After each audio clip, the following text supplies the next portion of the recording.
The single from the album is the same title, The Hurt and the Healer, and this song specifically came out of a couple of moments out of this past year. One was my cousin was a firefighter in Dallas that was killed in the line of duty, and you know, we kind of became we kind of took a lot of the responsibility taking care of their family, and he's like a brother to me, and his wife, and left a wife and a 10 and 11-year-old son and daughter behind, and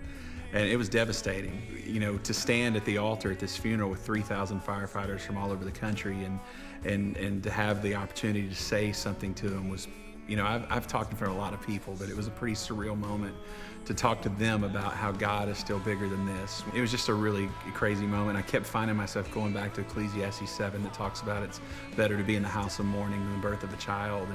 and really kind of confused by that until, you know, you kind of realize that when you have a child, everything's hopeful. Everything's like, oh, this kid's gonna be amazing, and you have the whole life ahead of you. But man, when you go to a funeral, you do have those moments of understanding what's important and what's crucial and what's vital, and you want to be a better husband, a better father, and love your kids, because you know you don't know when it's going to come to an end, and you know, you do walk away with a sense of, you know, I feel like I have more life in me right now than I ever have, because you are thinking about the things that matter.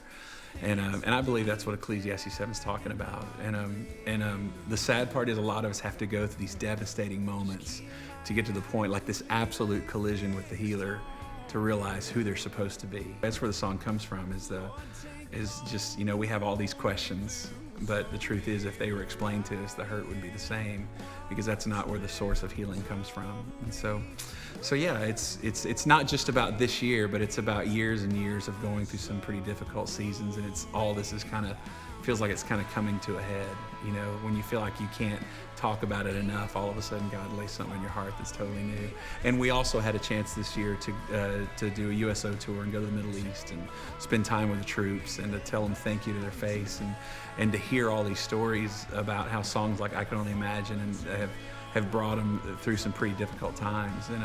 you know, it's pretty crazy when you start doing, you don't know what to expect. You start doing a concert and there's, you know, 50 to 100 people, and by the time you get to I Can Only Imagine, they hear that song, not really, because the song's totally bigger than we are. You know, you have 4,000 or 5,000 that are there that just walk in as the song's playing, and they're like, I had no idea that was you.